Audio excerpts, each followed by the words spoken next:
Um, well, so welcome everybody. It's lovely to see so many of you. Welcome to this, which is one of a series of calls that my name is Christian McNeil, for anybody who doesn't know me, and my my co-conspirator Barbara Sarah Smith is also hosting this call.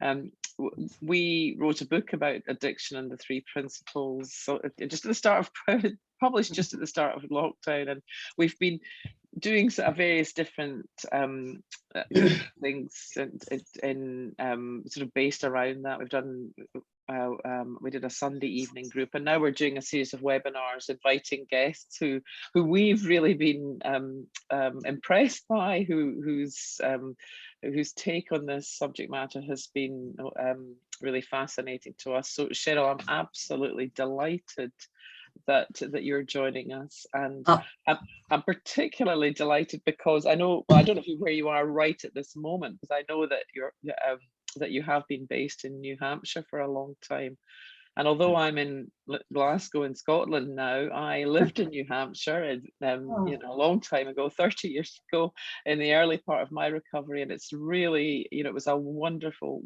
experience. We probably met. When you were, where'd you live? I was a little further north. I was in the Upper Valley around Hanover, West Leb. Well, that's where that's nice. Very nice. Yeah. So it's really touching for me that you're doing this, and you have a wealth of experience, which I mean, I'm really looking forward to settling back and listening to whatever you want to say. And if you feel like having some questions or making room for other people to share, it's entirely up to you. So just before I hand it over to you, Cheryl, Barbara, I just wonder if there's anything that you want to say at this outset. I don't think so. I think we just want to hear from Cheryl. Cheryl, you and I have met before when I came up to Farnham, and I'm down in Massachusetts, and it's lovely to have a community of people in New England who are sharing this understanding. So we're anxious to hear your share.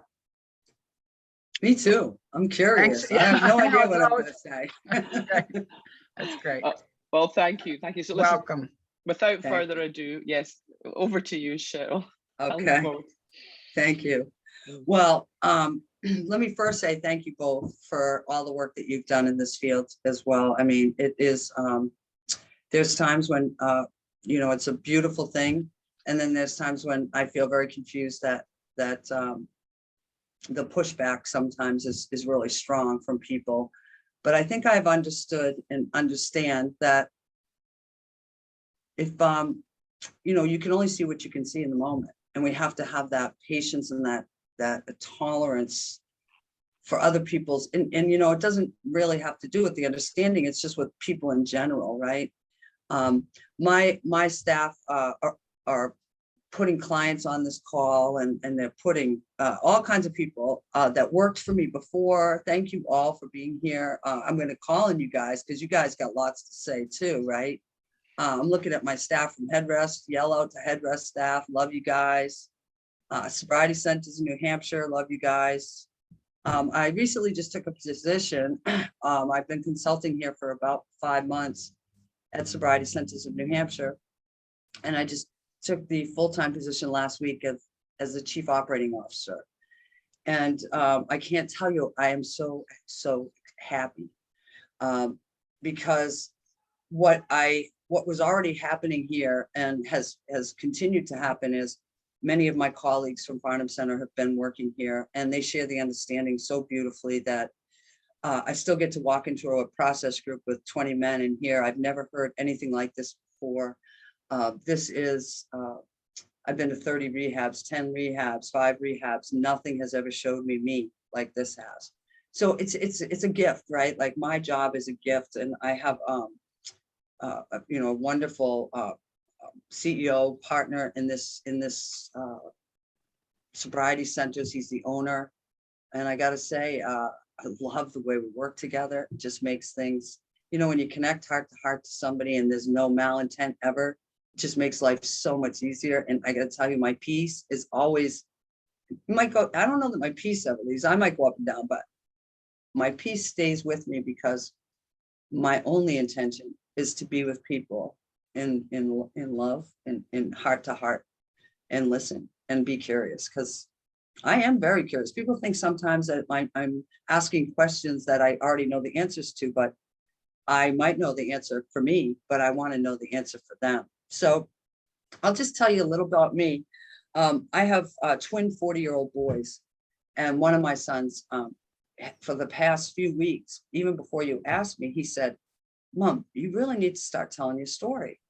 I said, "Oh, why would you say that?" He goes, "I don't know. I just think you should." And so I'm going to do a little of that today, which I don't do a lot of, only because, oh, I don't know why, but we're going to figure it out together. Here we go.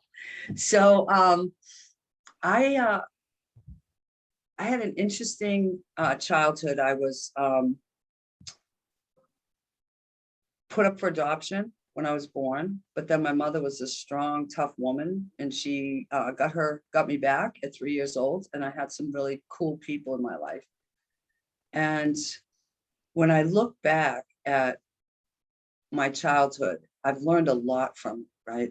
There was all kinds of wonderful, loving, kind people in my childhood that didn't understand themselves, that were trying so hard to do the right thing, be the right parent, have the right house, make sure the kids had the right food, the struggle. But with that kind of struggle and that kind of thinking about what everybody else thinks and all that, it causes a lot of chaos in the home. So there was a lot of chaos in our house. And of course, somebody like myself, I'm going to do things to manage my chaos. And what I started to do was I started using drugs and alcohol at about 14. And then I ended up in YDC. I went to group homes for a while, but then I ended up in YDC, Youth Detention Center for kids for many years. And all of that was even in the moment, it was a beautiful experience, because the people there that loved me and cared for me, it was just real. You could feel it. You knew they cared. When they let me out the first time, I went out and committed another crime. I think I ran away from another foster home, and they put me back because I liked it. I liked the people. I wanted to stay with them. And I ended up becoming friends with them, and we hung out. See, and I tell that, and what comes to me is how well we know how to take care of ourselves. And yet, I'm not sure. Go out to the TV. Oh, sorry. That's my one of my vice presidents. So Okay. All right. So one of the things is, it was always knowing how to take care of myself, but somewhere along the line, I started focusing more on what I was doing wrong instead of what I was doing right. And nobody's fault, nothing happened to make that be the case. It was just a matter of the way I was living. I wasn't comfortable with the way I was living. I was selling drugs, and there were all kinds of behaviors that went along with that. And I just felt like there was, well, I would like to say there was more to living. I'm not sure I knew that until the state stepped in and said, "We're taking your kids away. You're not capable of caring for them." Because I got pregnant at 19 and I had twins. And so I don't even know if my son might even be on here, but so I had them, and then I lost custody because of my drug use and my alcohol addiction. And that was a pretty good blow to the ego. I think, not even the ego, the self-worth, right? The self-worth about, okay, they just took my kids away. I mean, I can't be a mother. That was tough. But I wonder today, I don't really wonder, I sort of know that was the thing that pushed me into treatment. I did not just wake up and say, I want to go get help. That wasn't what happened. I tried stopping drugs on my own for, quite a while, couldn't do it. And so I checked into a rehab, and I was 26. And, all thinking about this, I was in a rehab, and I had no custody of my kids. And I knew if they found out I was in a rehab, I would not see my children again. So I was ready to check out because I had a visit like the next day, and I'd only been there about a week. And the counselor at the time, we're talking 1986, he said, if you stay, I will pick up your kids. We'll take them to Greeley Park in Nashville. We will let you have your 2-hour visit. We'll bring the kids back and we'll never tell DCYF you were in treatment. And he's still in my life today. He is a counselor, Joe Kilcullen. You know, everybody who knows him, he was, you know, a 30-year-old guy, and he was just kind. He went above and beyond. He didn't listen to whatever the rules were. He just went with his heart. And I have not been in another rehab. I've been sober and clean since that. So I give him, you know, some perks that he was willing to think outside the box. And I like to believe that, you know, we need to do that for people, because everybody's situation is different. We have no idea what people are thinking. We think we know. And that's, for me, if I do that, it's dangerous. I don't want to think I know. I want to check it out. And sometimes we're on the same page, but a lot of times there's a lot more that I don't know. And it just, it allows for the connection to deepen by taking that extra few minutes to really understand what the person's saying, not what I think. My filter's already there. I need to keep that out of the way as much as possible when I'm sitting with someone. So, I don't even remember where I was. I do like this office. Amanda, if you're listening, thank you for sharing your office with me today. So basically, I come out of all of that, I get sober and I start going to AA, and I'm feeling like, great. I'm feeling grateful, feeling happy. I had a DCYF worker tell me, you'll never get your kids back. 1 out of 100 mothers gets their children back. You won't be one of them. And I was still a pretty angry kid. And I didn't react, which wasn't my style, but I didn't, to him anyway. And when he told me I wasn't going to get my kids back, I called and I tried to get him taken off the case. And they said, I'm sorry, but he's been on the case too long. You got to keep him. And I thought, well, this isn't good, because I used to have to go into the court every month and get supervised visits and then unsupervised visits. And then one day I walked in and there was this woman sitting there, and I was like, who's she? Not, you know, another person I'm gonna have to talk to. They had the hearing, and I was about 8 months sober, and they were still not really allowing me to see my children. And the woman came up to me at the end of the hearing, and she said, my name's Kim. She said, I've been sober 6 years, and you're gonna get your kids back. We're gonna work on this now. And I just felt hot. He was taken off the case. It wasn't because of me. I believe in something way bigger than me that runs this whole show. So I've had so many opportunities to have such amazing, and I think it's for all of us, right? Sometimes we might miss it, but there's so many people who have so much love in their heart that want to be there for others. If we can see it, if we're not, you know, and that, I mean that for me, if I can see it, because sometimes, or let me back up a bit. I think what I learned that there was, or I believed there was something wrong with me. From the time I was younger, I acted out probably normally as a kid, you know, and then it escalated. But the idea of, okay, I'm not enough, I'm not good enough was there.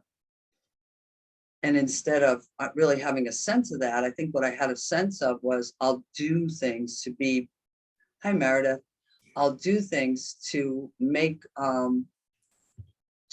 myself good. I'll make myself good or better. So I get my twins back.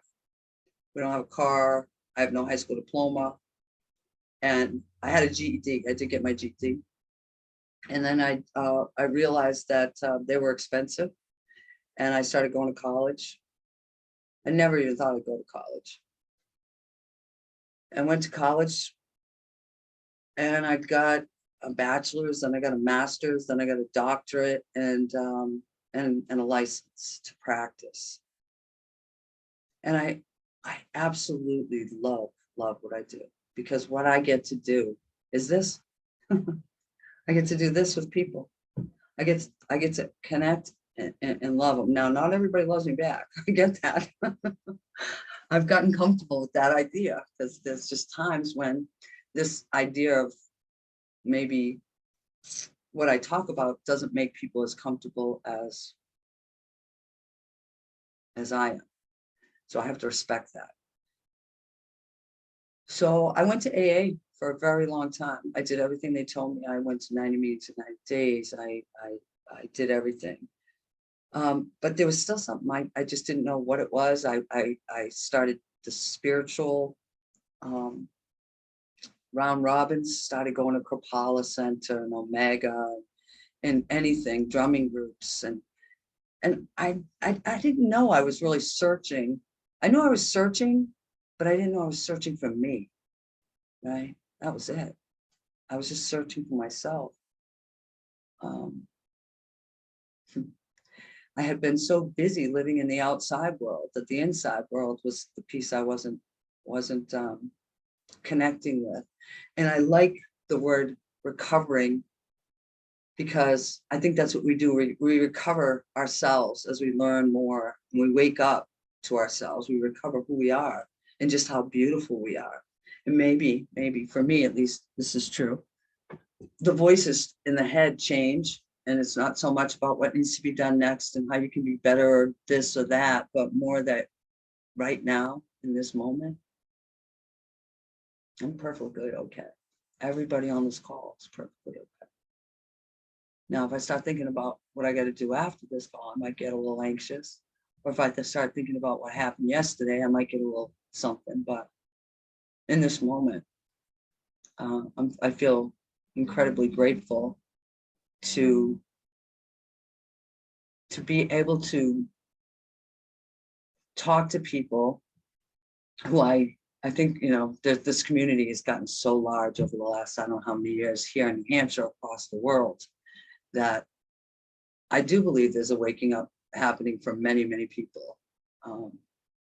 And what that means, you know, people who say, oh, you're gonna have a spiritual awakening. And I'd be like, when, where, how, who? And I've had some insights and I've had some pretty cool things happen. But I think the most radical part is just seeing that no matter what, I'm okay. I'm more than okay. I'm whole. I am who I am, and there's nothing I need to change about me. Now, will I change? Will I grow? Yes, I hope so, because this is fun. I don't want to change. I don't want this to stop.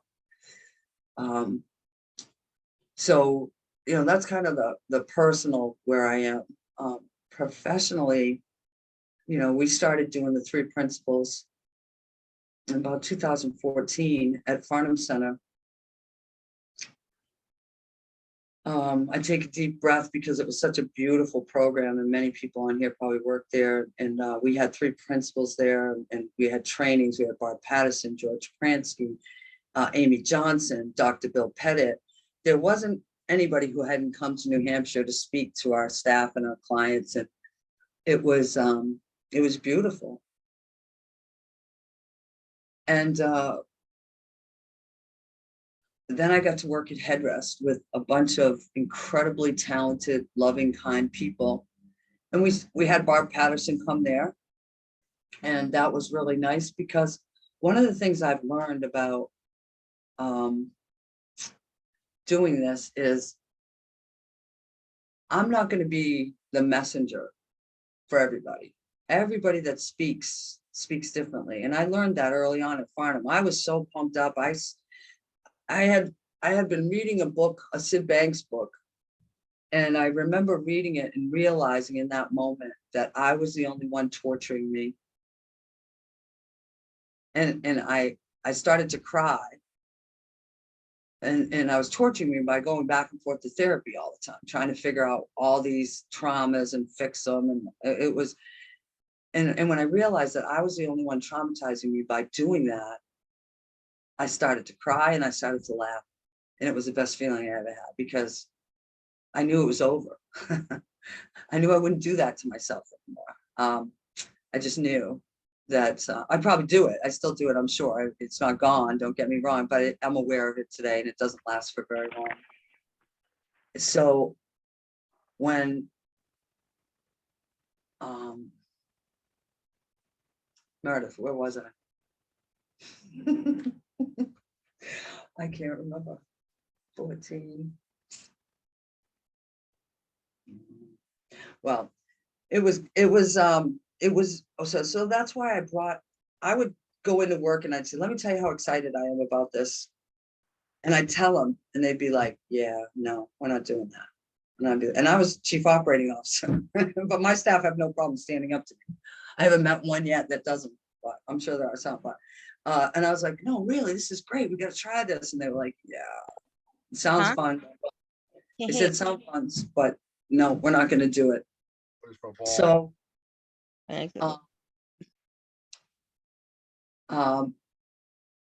I realized in that moment that just because I had that excitement and I could feel what I was feeling, it was the feeling of like relief and peace. I realized that we needed other people to come in and speak to this understanding of the three principles, because everybody hears it so differently. And that's why I started bringing in George and Linda and Amy and Joe Bailey, because they weren't going to hear it from me. And I accepted that and I was good with that.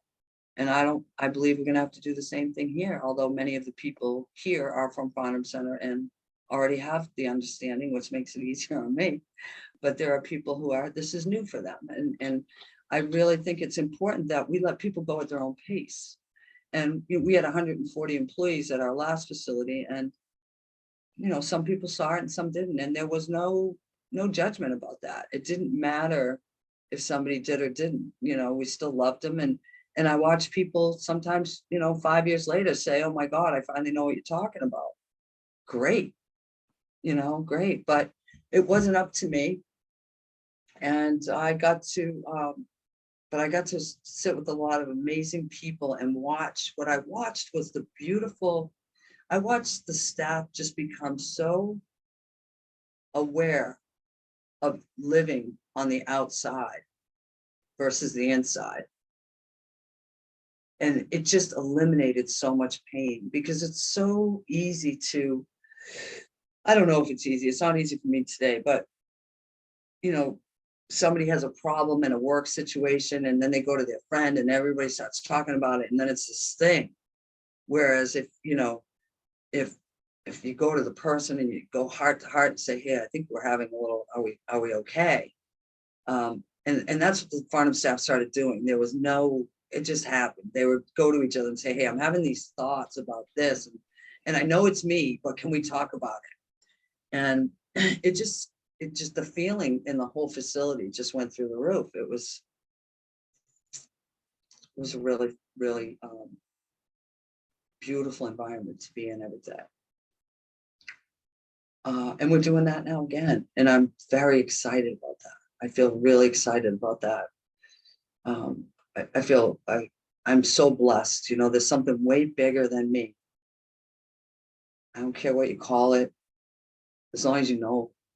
And I know there's atheists too and 3Ps, and God bless you, in the sense that everybody does what works for them. And if somebody tells you to do something, this is me anyway. No, if somebody tells me to do something, I need to ask a lot of questions, because I got to make sure it fits with who I am and what I do. Because today, almost 60 years old, for all of you on there, I'll be 60 this year, I think. Yep, this year. I finally have found what I've been looking for my whole life, and it was me. It's pretty simple. And what that means for me is, it's just me taking care of me. I have been anyway. We all have. We all have been taking care of ourselves. We're the ones who we lay with in the middle of the night when it's dark, and we may have somebody laying next to us rubbing our head, and that's beautiful. But we get ourselves through it. We get ourselves through this, and we get ourselves through this. And I really like to focus on all of the beautiful accomplishments that we have gone through in these dark nights, in these times when I'm not sure how you made it, but we did. And we will, we all have that. We all have those times when our head's just so busy and we have no, we can't stop it. You just, you know, you really just, it just happens. There's not much you can do about it. And we make it through. We make it through. And we've been there for ourselves always. And I want to emphasize that now because it's kind of part of my journey. And I think it's what I see people in this business of drug and alcohol. It's way better than it was. And absolutely do not take this as I think anybody's doing anything wrong or right. Or, but I do believe that we spent a lot of time in innocently believing that if we talked about people's trauma when they came to our office, we would help them. They would see something, or they would be able to like let it go because they talked about it, or they'd write about it and burn it. There were all kinds of things we did. I think the thing that we missed is that they had it all along. It wasn't, you know, it wasn't like we weren't, you know, looking for the gold, right? I mean, the gold in them is that part of them that we all have. Like, there's nobody that's better than anybody else. Nobody has more spirituality, more human. We all have the same. And we as therapists had been trained that, you know, the trauma was where we needed to end, you know, get to and help people work through. And what I've recognized, and I think it's such a beautiful way of dealing with trauma, is life happens. And as life happens, things will come up. They don't, I've never gotten anywhere like, let's think about what happened when this happened, just playing it over and over in court, you know, that has never taken me where I need to be. But what has taken me there is knowing that, you know, when things do come up, a memory, a thought, which is a memory, right? That I don't have to play with it, but I am going to see if it has any information. Not like, oh, let's talk about it. Let's see it. Let's replay it in my head. But like, hey, is there any information that can help me have a little more peace? And I've been finding a lot of interesting things and it just goes away. There's no, and please, I'm not trying to minimize anybody else's trauma. This is my trauma. I get to have, you know, I can talk about mine. Anything I say is only from my perspective. Please do not, if you don't agree with me, then just don't do it. Do whatever your heart and soul tells you to do. But for me, the idea of like me driving down the car and have a flash of something that gives me information about how to get more comfortable with myself, I can't ask for more than that. And that's what I have found trauma works for me.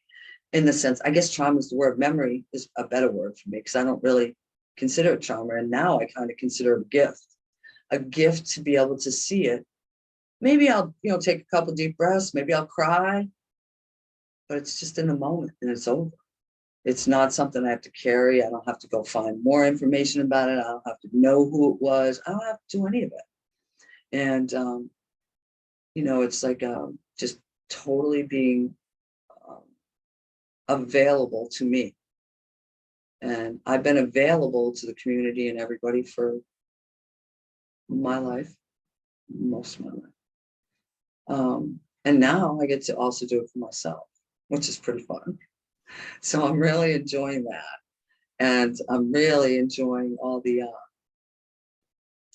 people. I'm looking at the people on this call. These people could all teach this. You need speakers. These are all these people on the call are amazing. So I'll say something else about AA because I had a clinician who worked for us and I thought he put it well. He said, you know, because there was this whole big concern that if I was teaching 3 principles, you know, what about AA? It's in conflict. And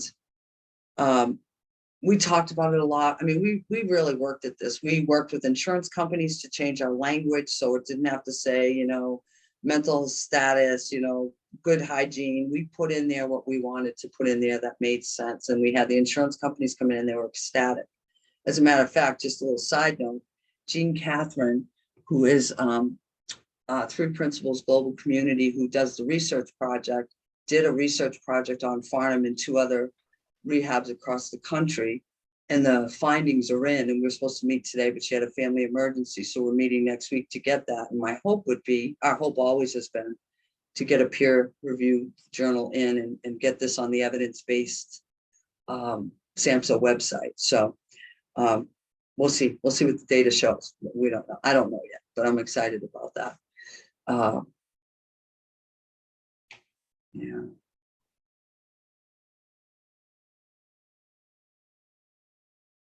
I wonder how long I could be silent. You all could sit there.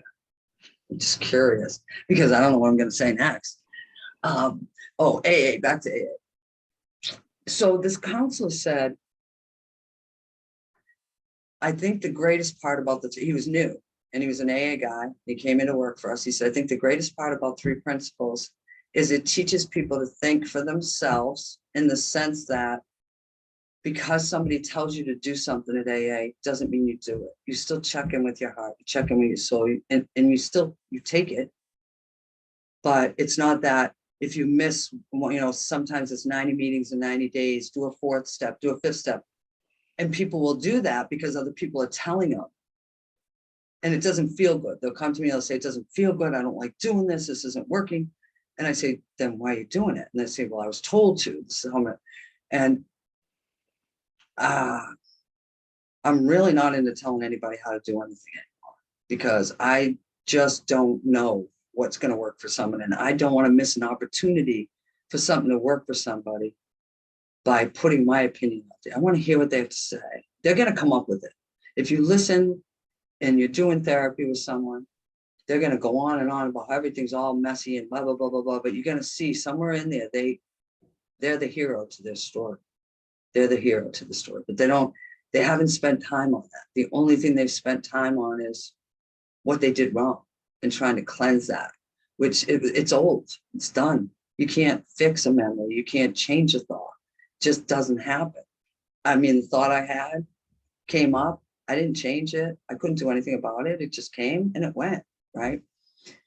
So I really liked that idea that people could have a little bit more sense of how the human operating system works, which is that, you know, the only way I can experience any of you and the only way that any of you can experience me is through our thinking, right? It's my lens is different than your lens. We all see things through our own lenses. So I think when you're doing therapy, it's having an empty mind is like the biggest gift I've given myself as a therapist. I'm not trying to figure out what they're going to say. I'm not trying to figure out what I'm going to say. I don't think I know what's good for them. I don't. But I know if I listen long enough, they're going to tell me. They may go right by it real quick because they're so caught up in the busy mind, but they usually have their solution for them. I do believe even traditional therapy is moving into this a different way of talking about it, but they're really becoming more client-centered. Like if the client's not interested, let's find out what they're interested in. Let's not just say this is what we're going to do or this is what needs to be done. And in drug treatment, it's been, you know, the only thing that has ever saved us, so to speak, was Bill and Bob in AA, and that was 1939. Things changed, right? But so I guess we're changing with the times. So I am a big supporter of AA because of the fact that I do believe people have their own opinions, their own feelings about things. And there's a great group of people there to connect with, have social lives with, have conversations with, and still maintain whatever boundaries you need to be who you are, right? Because we all have to set boundaries. And you know, my vice president did such a beautiful job today, setting a boundary with love. And I thought, wow, if we can keep doing this, you know, it was just very gentle, very professional. That if we can continue to just love each other in that way and be kind, it's going to be a lot easier on all of us.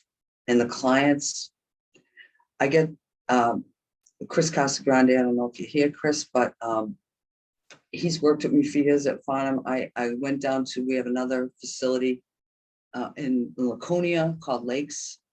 Again, sobriety centers of New Hampshire, in case y'all didn't hear. I think I've got to put that out there again. My boss might want me to say that more than once. I don't know. But I want to say it because I'm proud of what we do here. But I went down and Chris took a day off because God knows he's been working like crazy. And I ran the process group with Spencer. And I sat there and I listened to 20 to 25 men go around the room and just talk about how they've been to 20 rehabs. 10 rehabs, 5, and just talk about how different we are and what they're learning, how no one ever taught them this. They never saw this. This is kind of what happened at Farnham. We started hearing from the clients, right? The staff weren't listening to me, but when the clients were like, holy, this is crazy. They were like, let's start doing surveys with the clients and see if this is different. We started doing surveys and they were like, all right, maybe we should pay attention to you for a little bit. And so they started listening for a little bit.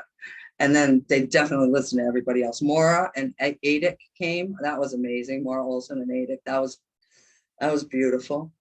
So I've had a really, really good time. I got to go to London to speak. They asked me to speak in London a couple of years ago. I've gone, I think, twice. Yeah. And I just think there's so much that we all can do. And I do believe that we are definitely raising the energy of this planet with what we're doing, because we're giving, I'm going to say we're giving people back to themselves, but that sounds like we're doing something. People are taking back who they are, and we're helping to facilitate that by just showing them just how amazing and beautiful they are, and trying to show them that thought creates experience, or it doesn't if you just let it go through. So pick and choose kind of thing. Or maybe you can't pick and choose and you're okay with that too. I think I would just let at that point, let people ask questions, or I don't want to talk the whole time. I see this, I really can't see who's on here, to be honest, but if there are people who want to ask questions or say something, add to it, please feel free. Well, I'm not even sure how that happens, but. Yeah, that was really wonderful, Cheryl. I just loved everything you said. And if anyone wants to come in, I've muted everybody just because of the background noise and interference, but just please unmute yourself and come in. We'd love to hear from you. And I just want to say thank you. It was wonderful, and I loved that what you said about AA. And it's been one of my interests, I guess. I'm not anti-AA, but but sharing what I've learned without being offensive or a smart ass, and just trying to shine the light on. And it's interesting because there were times when I was more just more sort of outspoken, or wasn't subtle, but I just noticed it's astonishing when people if I share something like my realization that I wasn't broken, isn't denial of my behavior, my past, my alcoholism, and people really respond to that. They hear, whatever it is that we're sharing that's the truth, people respond to that. I think they hear that truth, and it's powerful. But yeah, wonderful. Thank you so much. Thank you, and you're welcome. I don't know if Chris Casagrande is on here, but Chris can tell you many stories of people coming in, and there's probably other people on here. I don't know who's on here, guys, but who could talk about when they would first come into our program, and we had been doing it for a few years, and they would tell clients, you're not broken. You're not broken. And they would just bust into tears. That's all they had to say, because they had heard, here you go. This is what's wrong with you. And truly, I don't know if the clients are on this, but you know, I mean, they took care of themselves. They had to, you know, using alcohol and drugs was a way of mitigating pain in the moment. You know, I don't promote that, but I definitely know it. And so that's brilliant, because that's what we have to do. We have to figure out ways to make ourselves feel safe. Now, it definitely, you know, when it starts taking it, it's got to go where it's got to go, and then we get where we're going to go, get where we're going to get. So at some level, it's okay, all of it. Some people do other things, but addiction has always had kind of, well, I guess maybe it still does, a stigma where people, or mental health even, you know, which mental health, I mean, we take people who are psychotic, and you can watch them turn around in an hour session, just having them understand that their thoughts are making them have that fear and that pain. And that's a beautiful thing, because when you go into psychosis, it's very scary, and usually medication is the only thing that's going to put out the fire. But what we found, and what I found, was there's other ways of helping people through that. And it just, I've watched people just really wake up to the thought that, wait a minute, I'm scared and living in some kind of alternate reality, but it's happening in me. Nobody's doing it to me, right? And then just that relief. They didn't get cured. I'm not saying that, but they got enough peace to be able to start looking at that and not have to be so afraid. Because I do believe that a lot of what happens to us is we're just afraid, and we're not sure what we're afraid of. But we have a lot of fear, and we're going to get rid of it, all of us. That's my hope. I'll start calling on you. Well, I noticed Jan was unmuted. I just remuted you when you went away, Jan, but were you going to come in? You have to unmute yourself. Hello, I could come in. I started the call. I work with students at the University in Edinburgh, and I finished work and I was walking down the road, and I don't know if people heard my traffic, but I certainly didn't feel I could show myself or be unmuted or whatever. And then I cooked my tea and I've listened all throughout, and I've been absolutely delighted to hear you talking, Cheryl. Oh, thank you. I listened to your presentation at one of the Three Principles conferences. Because of COVID, we get confused about the timing of things. It might have been 2 years ago. Yeah. But I so love what you're saying and love the work that you do and where you're coming from. And like Christian, I'm in Scotland. I did a lot of work with women caught up in the criminal justice system for whom substance misuse was a massive issue. And yes, Jacqueline Hollows is doing a lot with people in prison in this country. And, you know, we connected, and actually that was my introduction to the Three Principles. But I just think it's such important work. It has so much to offer. And at this point, it's making a massive difference with the students I work with in Edinburgh. So you're seeing it, huh? Seeing it. And the students. Many voices. Oh, that's so good. And the students, I mean, I've had a lot of people up in New Hampshire talk about wanting to do more in the schools. And I think they're 100% right. That's where we need to be. You know, why not sooner? You know, some of the kids that work for me, they're 20, 25. I'm like, oh, they got something good going on for the rest of their lives, because they already know it. They already see it. If we could do it for kids, ooh, yes, that's great. The complexity that people get caught up in their story. I mean, I worked with a student who just finished with me today, and when I first met her, she described a story where she was talking about. May I direct your call? Oh. Sorry? I think somebody's unmuted. I'll just sort that. Okay. This was a student who had a blood phobia at the age of 13, and it became massive, and it was like everyone was trying to help her with her blood phobia. But I was able to help her see that actually it was a misdirection of thought, you know, and everyone was anxious. She was anxious about her blood phobia, and all the professionals became anxious about her blood phobia, and it just didn't need to be a massive thing. That's beautiful. And yet she developed a really fat file that sat with her for a number of years. And so just that idea that, you know, people have narratives in their lives and it can seem as though it's really massive Yes. and going to affect them for a long time, and it can really settle down very quicky. Yes. When Yes, you I look in a love different that example. That's such a good example. That's, what you talked about, everybody around her was nervous, right? Like that's what happens to us when we don't really know that they are perfectly capable of taking care of this stuff on their own, that they have what they need inside them. We think we have to give it to them. And that's where I think our the burnout word, they use that, or another word to, I don't know. They have a lot of classes for counselors for burning out. And, you know, I feel like I'm just getting started after 30 years because I don't believe I have answers for other people. I don't think I'm any better than anybody. I will be with you heart to heart, soul to soul, but I'm going to listen. I don't have any magic for that. I have me, and I do think, you know, together, two people together, there's some magic there that happens, but, you know, letting people know that they have what they need. Impatient, have you ever? Yeah. Yeah. So thank you. Thank you so much. I'm so pleased to be on this call with you in person because I have admired and appreciated your presentations. And at some point, I hope I get to work again with women caught up in criminal justice. It'd be fantastic. Yeah, it's one of my favorite populations. Thank you. Thank you. Thanks, Jan. Denise, I don't know if you're wanting to come in. I noticed you've unmuted yourself a couple of times, or whether that's just something that's happening with your phone. If you want to come in, can you unmute yourself?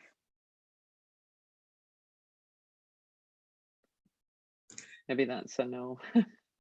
It'll be a no. Yeah, okay. Okay, Meredith, come on in.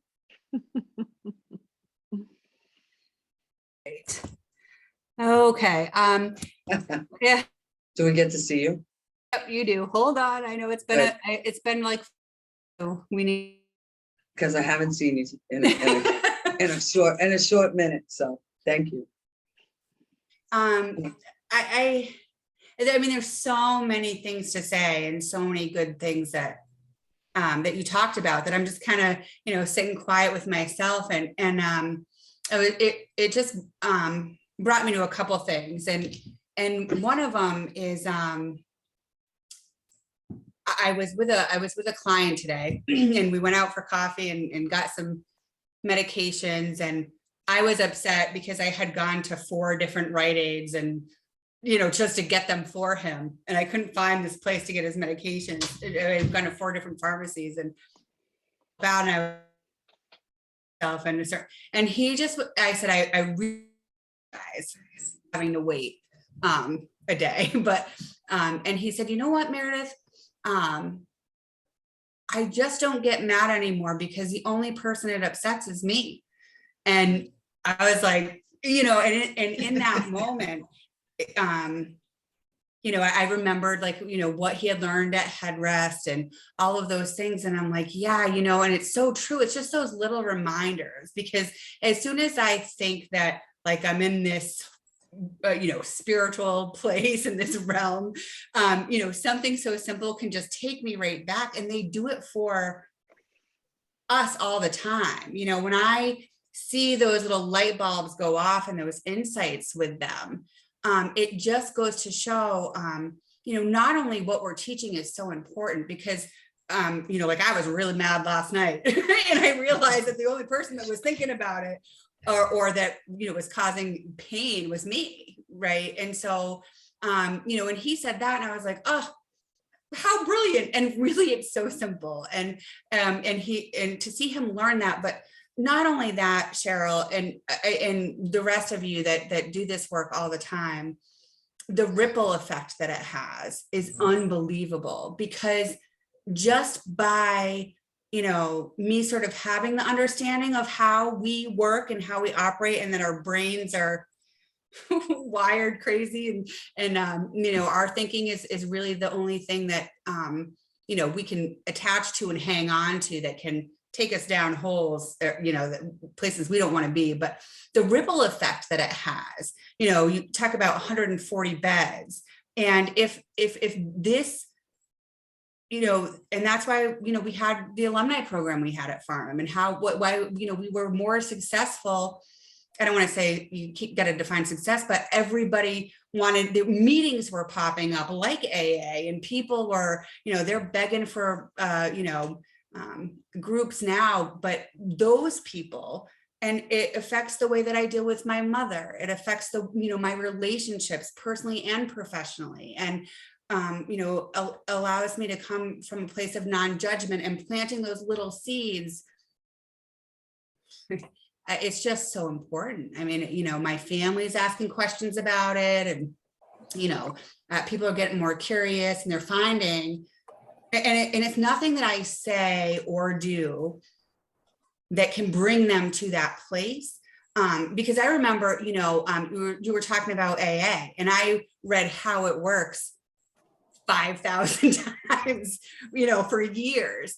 And I, you know, was at a meeting a couple months ago, and I heard How It Works, and it just hit me different, you know, and so it's nothing. And so it proved to me that, you know, it's nothing that really we say or do. It's just about giving them space to allow them to feel comfortable enough with themselves in a quiet enough place where they can settle down enough just to see what's going on. And as soon as they start to have that awareness, there's no work left for me to do, you know, and, you know, and I love how you said, like, once you know, understand the 3 principles, there's no going back. And there really isn't. I was giggling at myself because I remember, I went to a therapist when my parents were getting divorced, and I was like 8 years old. And I remember the therapist saying, you know, kind of saying it was my mother's fault. There was a certain, you know, abuse going on and these things happening. And you know what? I didn't feel that way. I remember even that at that young age, and that's how I know it's within us, because she said that. And in the, you know, for one thought was like, okay, good. Now I have an excuse as to why I'm, you know, anxiety ridden and sad. But the truth is, I really didn't feel that way. So for someone else to tell me how, you know, what happened or how I felt and what is really going on, it just hasn't been working for people, you know, because we know our truth. And so anyways, it just, I love hearing you. I appreciate you on a personal and a professional level more than you know, but I just think, like, it's just so cool, like the peace that can come with knowing.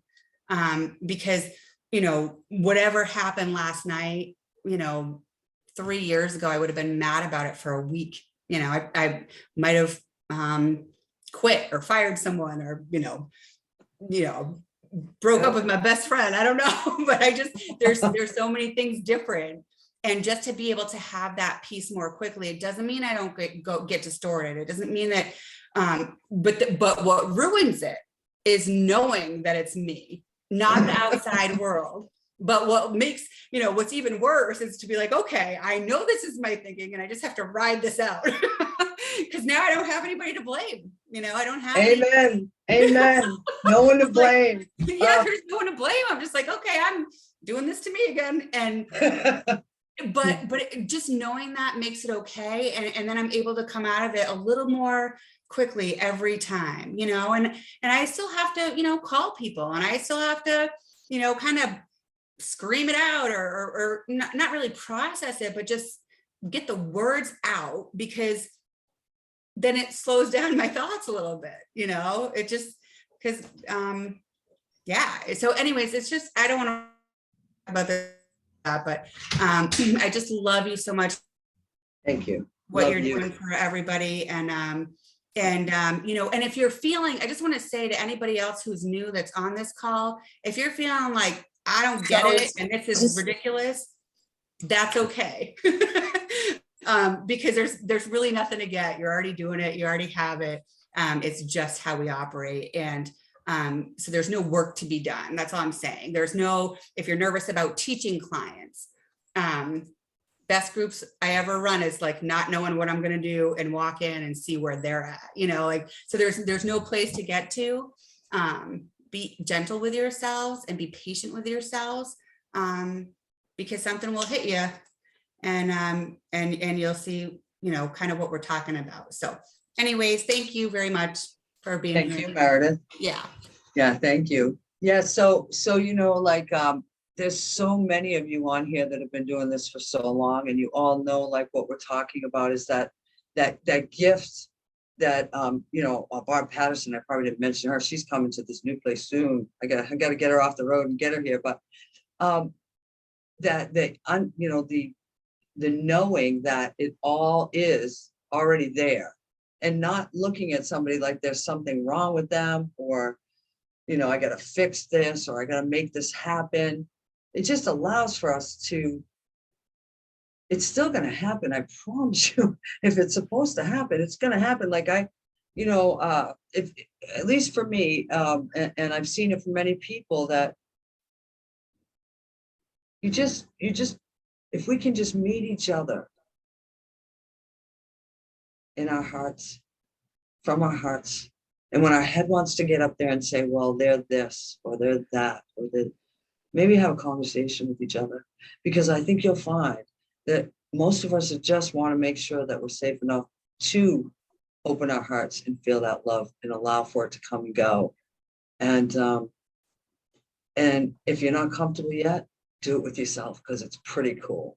Take care of all those parts of you that got you here, all the pieces. I sent a video to some of my friends this morning. It was a TikTok video. It was like, if you see my younger self, please thank them. Thank them for what they've done for me. Oh, because I've been through a lot of shit, and they've been there with me through every single bit of it. So please let them know how much I love them, and I'm here. I think that for me is time. Yeah. Yeah. I know. Yeah, I know they're gonna want me to go work. So I know. Well, listen, it was just wonderful. I think your son is so right when he says, share your story more, Mom, because it is. And I think there is something wonderful about that, you know, for me, there are relatively few of us who've been, you know, both the traditional recovery experience and the knowledge of the principles, and it's powerful. You know, I think there's really something. It was so powerful to hear, so touching, Cheryl. oh, thank you so much. Thank you. Thank you. All Thank you right, for all that everybody you who do, showed Cheryl. up today. Thank you to everyone who showed up for me today. They were all like pumping me up downstairs, like, ooh, ooh, ooh, ooh. I mean, I have amazing people, and I love you all. And thank you, Barbara, too, for what you've done and put this together and continue to, you know, raise the awareness on this East Coast. We got to get it buzzing a little bit. Totally. Absolutely. And we'll Absolutely. send you the link to this call, Cheryl, if you want to share it with your clients and anything, or your staff or your friends, whatever, you know. But it will be there. Yeah. Thank you so much. Very good. Bye, everybody. Thanks so much, everybody. Okay. Thanks a lot. Take care. Bye-bye. Bye-bye.